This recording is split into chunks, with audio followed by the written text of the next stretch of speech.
All right, hello everyone. Welcome to Advanced Machine Learning class. So today we will continue and we will finish SVM. We will talk about nonlinear support vector machine today, nonlinear SVM, and kernel trick, which is a method that we use to take care of nonlinear data and in fact develop a nonlinear or modify our SVM model to a nonlinear format. And we will see that it's a very powerful and accurate method for classification in machine learning and very popular. And we will, after that, we will start talking a little bit about large scale machine learning. Next time we will talk about dimensional reduction and specifically PCA algorithm. And after that, the rest of the class will focus on deep learning. Okay. So let me start with a brief review of what we did. So for SVM, well, the goal, the best classifier is the one that gives us the maximum margin. As you remember, the maximum margin is this green area that there is no data sample in that. So our approach to find it was, first of all, we have to make sure that this SVM model, your machine learning model, classifies all of the samples correctly. So in other words, every samples which are, for example, yes or positive samples should be on one side of the line, so they should all satisfy this rule. And every negative samples should be on the other side of the line, so all of them should, if we put them inside this equation as x, they should satisfy this rule. So we want to find W and B, which completely define your line, so that it meets this condition. But also at the same time, we want SVM classifier with maximum margin. To do that, we added two new lines, a little bit to the left and a little bit to the right of the original line, to make a gap area, actually the margin that we're looking for. So we assume that in this area there is no point, and we want all of these positive samples be on the left hand side of the area this time, and every blue one on the right hand side of the area. And to meet this condition, for all of the positive samples should satisfy this rule, so greater than 1 now, to make sure that they are all on this side of this line. And for negative sample, this rule, to make sure that everyone is on the right hand side of this line this time. And now to make our best classifier, we have to make sure that this distance or this gap, this area that we call it margin, should be as large as possible, as wide as possible. So the distance between these two lines, in fact, this line and this line, should be as wide as possible. So these rules can help us find the best W and B. So to summarize them, here are the conditions that we are looking for. Maximizing this distance, we can prove that this distance is equal to this in terms of W. And these are the two lines that we want to make sure that every positive are in this side, every negative is in this side. We summarized those equations, and this is what we have, and we call it hard margin. So last week we discussed that this is not an ideal case, because this approach only works for separable data, when we can find a line or a gap that separate all of the positive samples from negative samples. We can find a line that all of the samples on the right hand side of the line and all of the negative ones on the left hand side. But usually, in most cases, the data can be mixed like that, and in this situation, this problem has no solution. Okay, so we made it a little more flexible by adding slack variables. By adding slack variables, we make this strict condition a little bit more relaxed by letting, for example, these red samples be on left hand side of this line minus something. Okay, so we make this condition a little relaxed, but at the same time we want to make this amount of flexibility as small as possible. That's why we add it here in our minimization problem and solve this. Okay, and it works. It works very well for a linear model. So now let's continue. Again, everything that we talked so far was for linear model, right? So look at this assumption. This is the model that we are looking for. It's a line, right? Not necessarily a line, but a linear model. In 2D it is going to be a line, but look, it is a linear model. So you don't have, for example, a squared of features here, or higher orders of that. For example, order 3 or order 4, or multiplications between features. So feature 1, for example, times feature 2. We don't have this situation. Everything is linear, so everything is order 1 of features. It's a linear combination of them. So it gives us a linear model that doesn't work in many cases. A data set like this, okay? Even if you find the best linear support vector machine model, it will give you a classification like this, which is not ideal, right? Because this data is not linearly separable, in fact. So this is the problem that we have, but we can still apply SVM. So look at this. It still uses the idea of SVM, so we can find the maximum margin still. This is our margin, and we are looking for the maximum margin that separate these samples, and this will be our predictive models, but it's not a line, it's not a linear model anymore. So how can we do that? Okay, so as always, we don't want to start from scratch.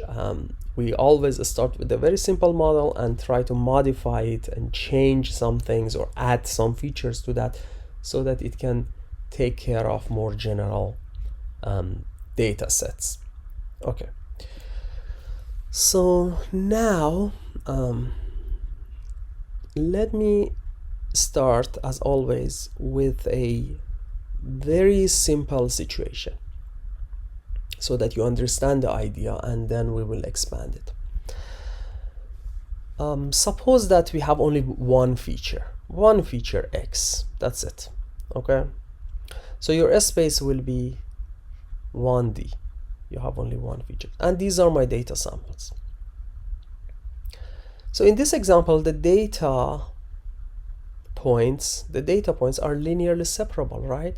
Using one classifier like this, okay, I can easily classify or separate these samples or classify them. And so this can be our support vector machine model, and this guy and this guy, which are on the border, will be our support vectors, and this will be the margin. Okay, so this is a very simple situation when we have only one feature. But look at this case. So in this case, I cannot classify these red ones from blue ones using one separate linear model, one line, one straight line. Okay, I'm not able to do it. So what can we do? How we can classify it? So look, suppose that, well, we still want to see how we can apply a linear model to perfectly classify this data. So this is the main question. How can we do that? So look, this is the idea. What if I bend this space, okay, like this? So this is my line, okay? I just bend it like that. All right, and if I do it, then you can classify them using a line, right? It's very nice, right? So this bending the space is something that I used for this thing that we just did, but it's also a term that you can hear a lot in like other science problems. For example, in Einstein theory of relativity or a string theory in physics, you can hear a lot this term, bending the space. So in fact, if we do this, so what does that mean? If we do this, okay, in this situation, it is like moving the data in data science. Bending the space means moving the data from 1D to 2D, right? So it's like moving the data into a higher dimensional space to make it linearly separable. Okay, so in fact I moved this data from this space with one feature only, I move it to 2D space with two features. So the very interesting thing about it is that, just think about it, we don't add new data, okay? We don't add anything, we don't get new information. It is the same data that we had, we just changed our space, okay, and moved our data from 1D space, this guy, to 2D space, okay? And what is, so in this situation, if we can do that, then we can easily apply SVM now, support vector machine, maximum margin, and this will be your classifier, okay? Very easy. But to do that, what will be the second feature? So this is just a square of whatever feature you had. So this is so cool. We did nothing. We did not add or collect any new piece of information. So suppose that you want to predict a value of a house based on size of the house only, or based on the neighborhood. You have only one feature. We want to predict if this house is gonna be sold in next month or not. This is a class. Or you want to predict if this patient has cancer or not, or you want to predict if this stock is going up or down tomorrow, okay? So we have only one feature, but by adding a squared of that into our space, so X is only piece of information that we have, I just make a new space that made my data separable, and it's now easy to classify. That is very cool. That's a very nice technique. So we use this technique in many machine learning problems to convert a linear model. When you have a linear model like this, rather than making this model nonlinear, we make our space nonlinear, okay? So look, let me go back to this example. So in this example, okay? Rather than having a non-linear model like this to classify these samples, okay? I still use a linear model, but I make my data, move my data to a higher dimensional space so that the data becomes non-linear, okay? So this is the idea. So I already know how to make a great linear SVM. I want to use it. So rather than starting from scratch to create a non-linear model like this guy, let's keep this model as it is, but I can make my data move it to a higher space, higher dimensional space, so that the data looks like non-linear, okay?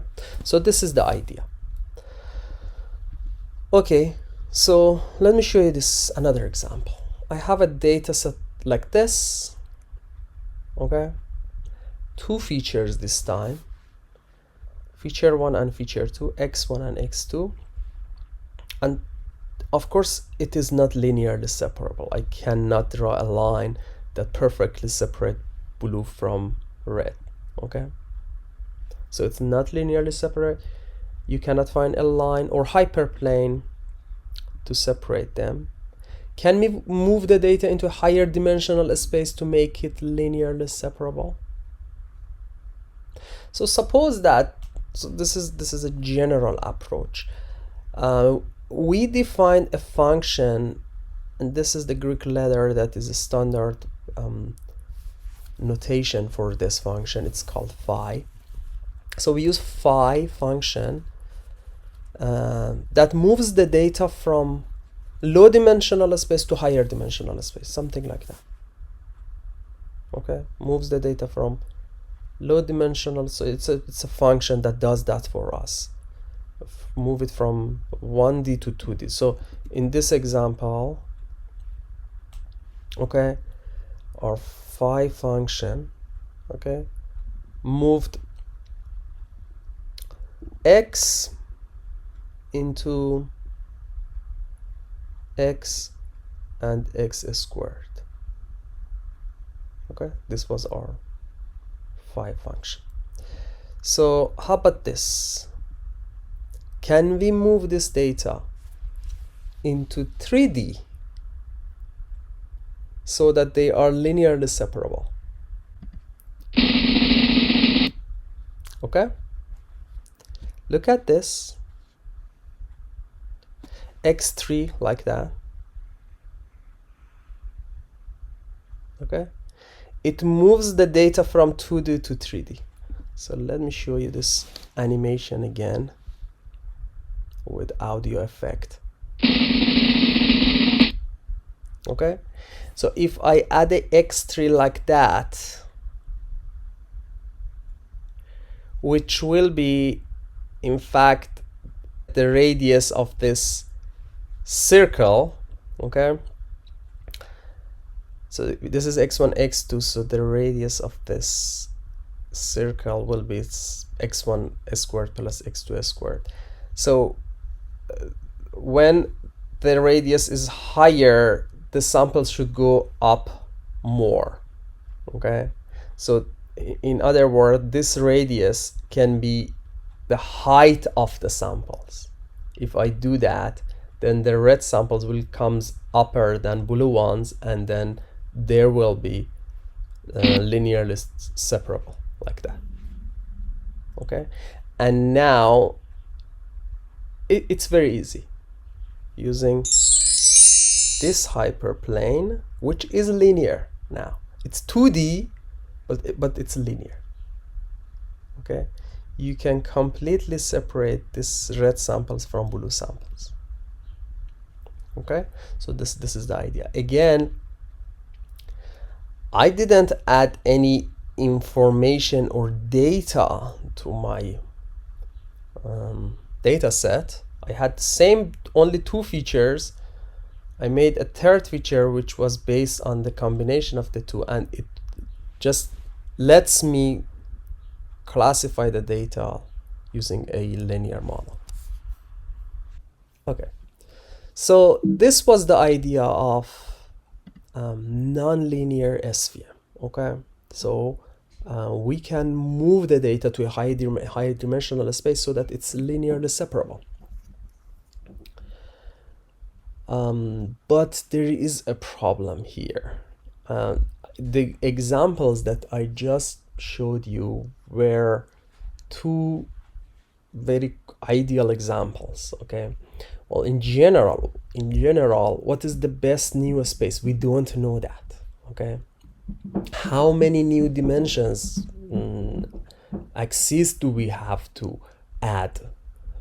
We don't know that, and we don't know what is this phi function in general, right? So in these two examples that I just showed you, these are some simple examples that you can take a look with eyes, and we can come up with some phi functions. But in general, we want something that works in general.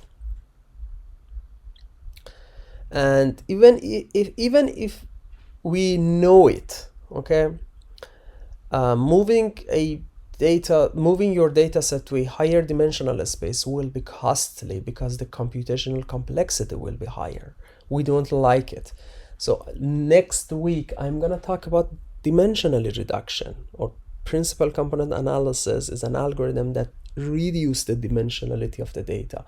So we always try to move the data from higher dimensional space to lower dimensional space to reduce the computational complexity. And this approach really can increase the complexity of our machine learning model. So what is the solution? It's called the kernel trick.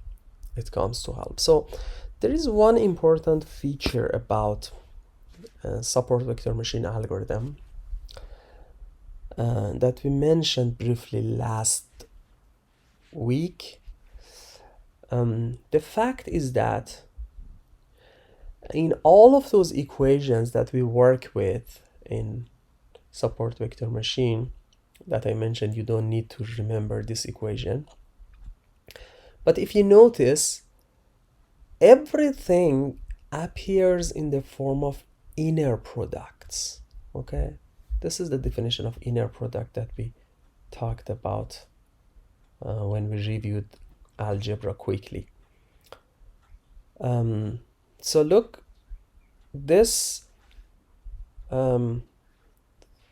data, when we want to make decision, this is the equation that we calculated. So look, the samples are, this is x vector, okay, feature vector, this is x feature vector. But when we calculate the inner product of that, inner product is a number, okay, it's just element wise multiplication and then summation of them. So this guy will be a number anyway, okay, always, in all of the equations that we work with in calculation, in training, in both training and prediction of SVM algorithm. So suppose that you find that phi function. So let me get back to this. So in this example, your phi function is a function that, so your input data, let's say it is x1 and x2, okay? So phi of this guy will be a new vector, x1, x2, and x1 squared plus x2 squared, okay? This is what happens. So this is phi function, this is the function, this is what it does for me. I move it from this space to this space to a new vector. So it was a vector, feature vector. So these are features, x1 and x2, size of the house, number of bedrooms, for example. This is a vector, this is another vector in the higher dimensional space. So we call it phi of x. So in these equations, if I apply this function that moves my data to a higher dimensional space. So look at this sample. This is x, this is x. Everything is in the form of inner product. If I replace this x with phi of x, which is higher dimensional version of that, I put it here, it's like this. Okay, again, it's an inner product. It's an inner product between two vectors. Okay, so again, this results will be a number. Okay, so this is a number, this is just a scalar, this is just a number, and this is also a scalar, it's a number. So it doesn't matter really if I put it here. So in fact, I don't want this guy individually, I don't need it. Everywhere you will see this phi in the form of an inner product, okay, with another phi, which gives me a number. It's just a number, output of inner product. So it means that if we notice in our calculations, when we want to train SVM, when we want to test SVM, we never use this phi of x individually. We always use this number. So maybe we really don't need to know it. Okay, so this is the idea. So if I put it here, I explain this here again, everything appears in the form of inner product. So everything will be a scalar at the end of the day, a number. So we really don't need to know this guy. We just need to find this. Okay, we call this kernel function.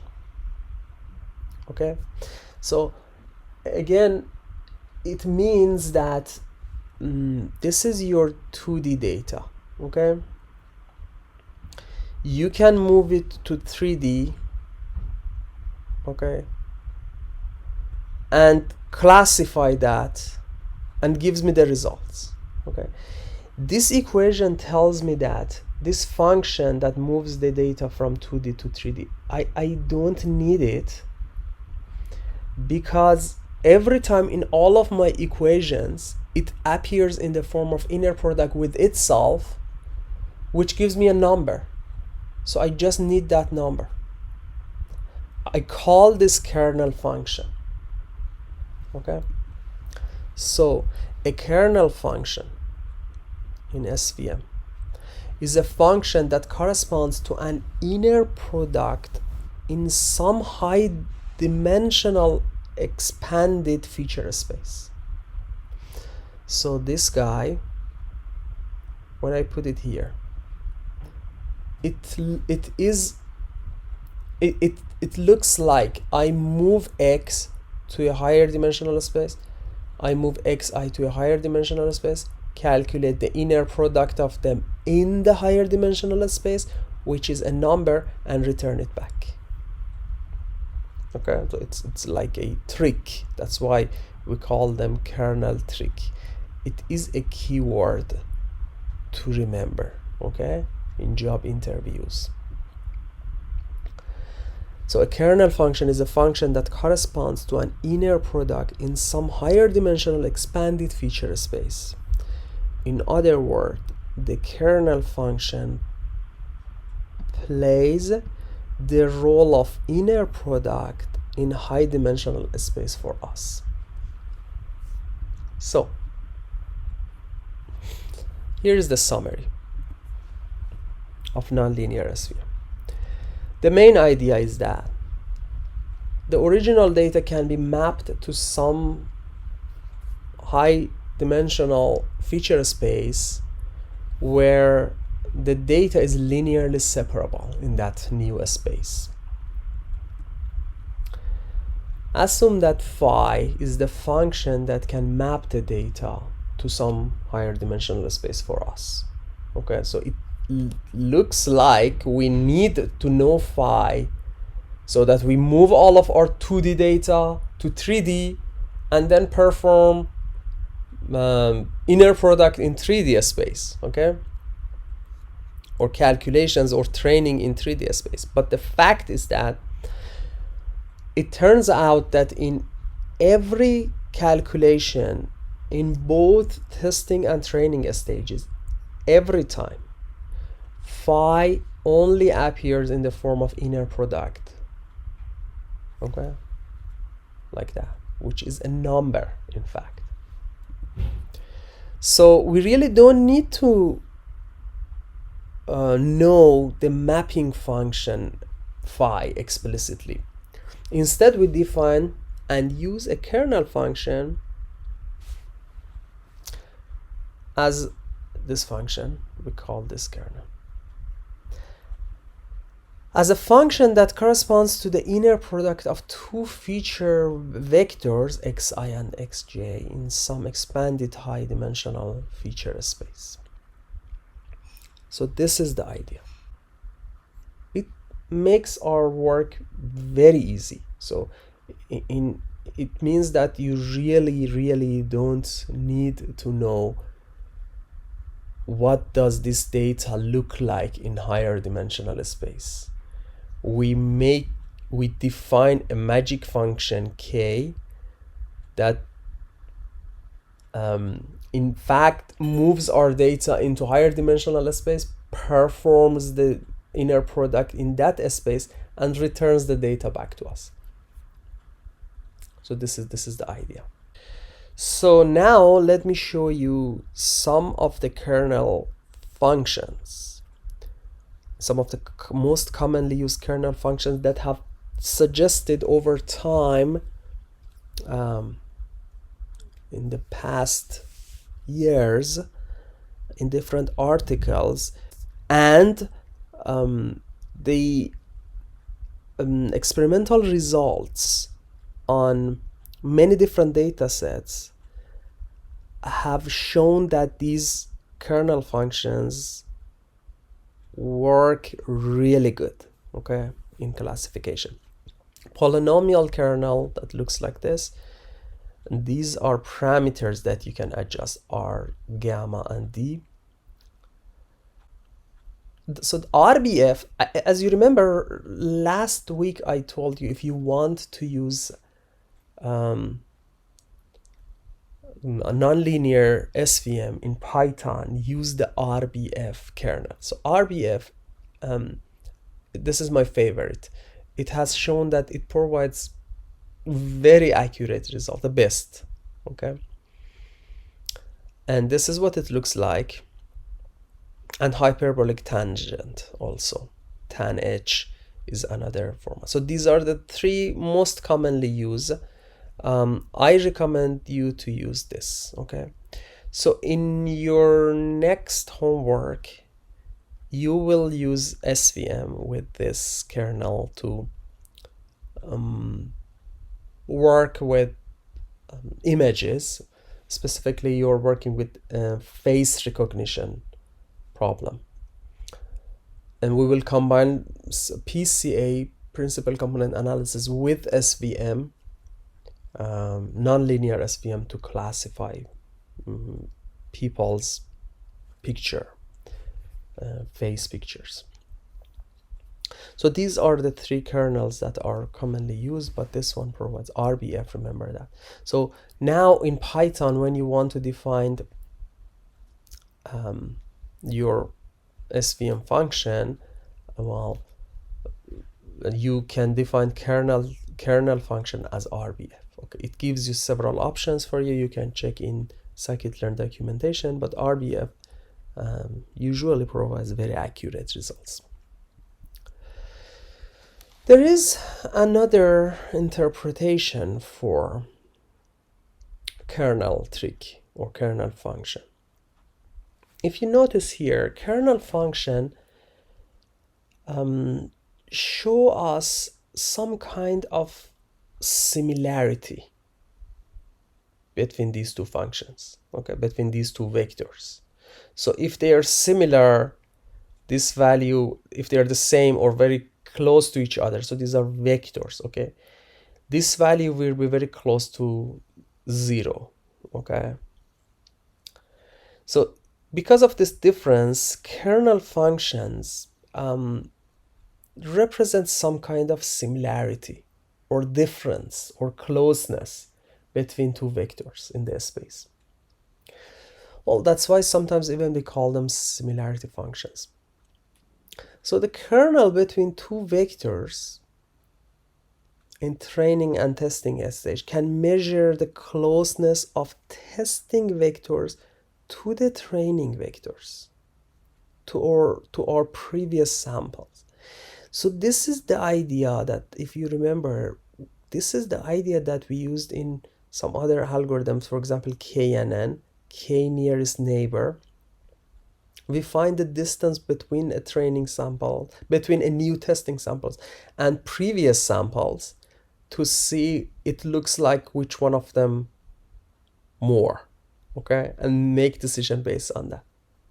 So kernel trick is a very, very advanced version of the same idea, okay? So this kernel function, it tells you how close this new sample is to all of the previous samples, okay?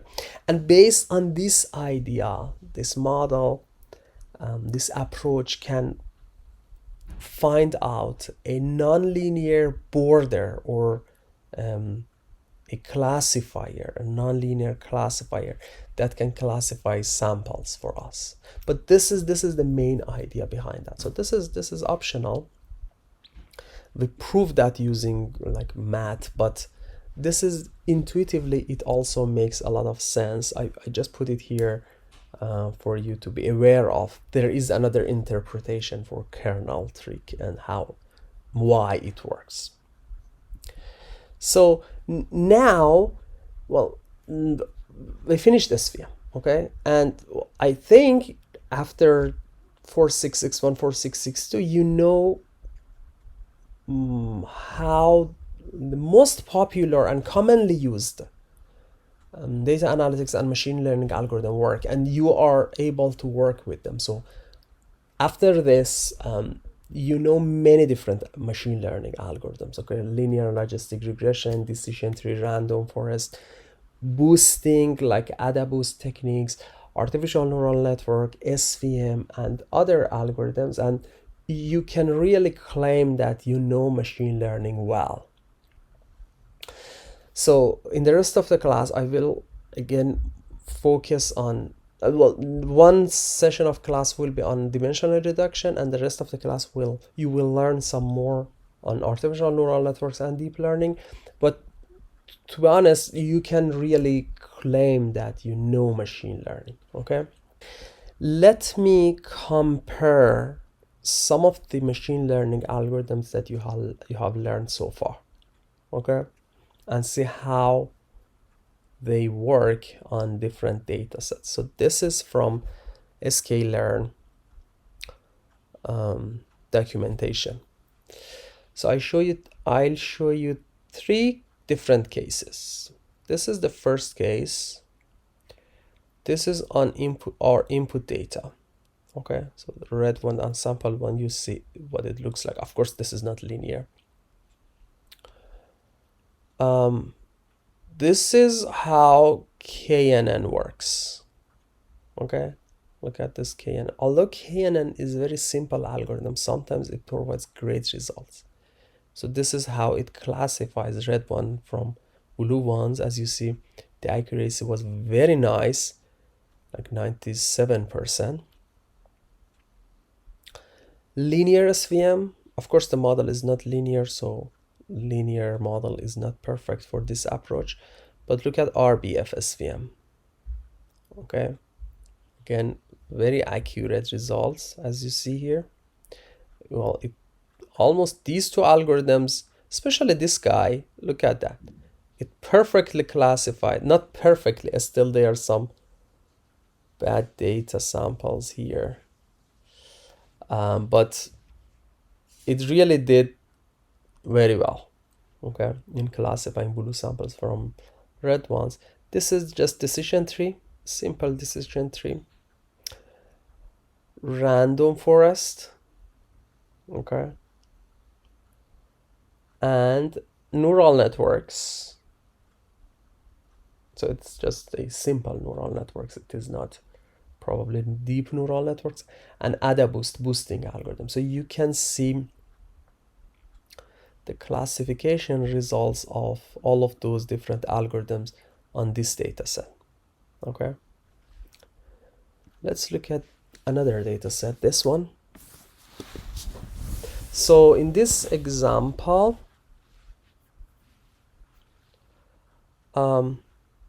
this is the data set. K nearest neighbor works pretty good.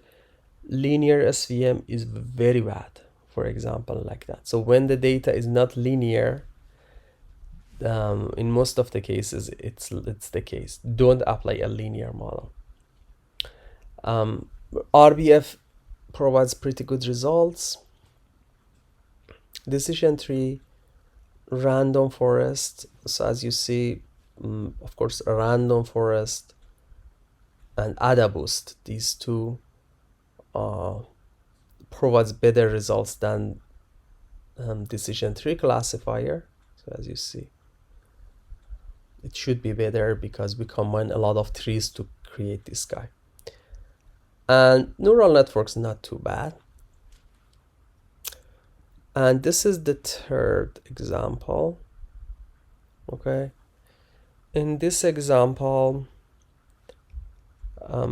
it is more well, not exactly linear, but looks more linear compared to these two other cases. Well, as you see, linear SVM also works very well here, but still RBF kernel provides great results, the best results in this example, along with neural network too, okay, and AdaBoost. So this is a very good example. First of all, it shows us that there is no single best algorithm. Okay, it depends on the data. So for some data sets, one model works better. For another data set, another model works better. Okay, so there are a lot of, so it really depends on the data. That is why I recommend you to try different algorithms to see which one is better. Okay, which one works best for your data. And all of these algorithms are mainly not too complex in terms of computational complexity, if the data set is not too large.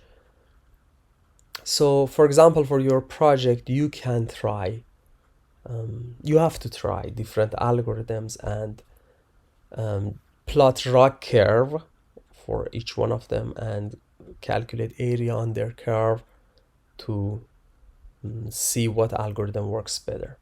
And also you can always run grid search to find the best parameters for your algorithm.